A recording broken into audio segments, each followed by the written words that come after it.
ماذا يدور في رأس غناغ؟ هل هي شجاعة من مدرب المنتخب المغربي أم خطوة غير محسوبة العواقب خصوصا في هذه الفترة الحساسة؟ صحيح أنه اقتنع أخيرا بالعرب هداف الأخوية بعد أن صرح مسبقا بأنه لن يولي وجهه شطر الخليج. أما بوصوفة فهو استثناء الخليج، أو على الأقل استثناء غناغ، وتقدمه في السن لم يفقد ثقة الثعلب به. لكن غناغ بالمقابل استبعد أسماء كانت إلى وقت قريب ركيزة داخل معسكر الأسود.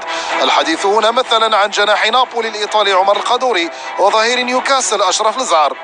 غناغ برر ذلك وتبريره بدا منطقيا.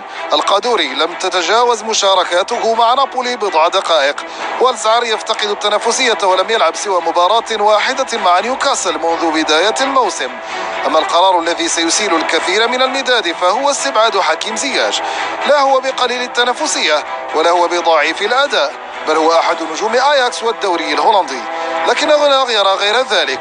مركز لاعبه متخم بالنجوم، بالهندة وبوصوفة يفيان بالغرض، هكذا قال.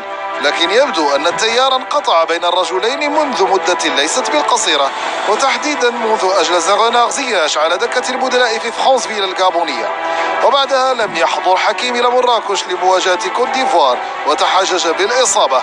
والآن اتخذ غناغ قراره، وإن كان قاسيا فهو الآمر والناهي، ولا يحق لأحد محاسبته إلا بالنتائج لا الاختيارات.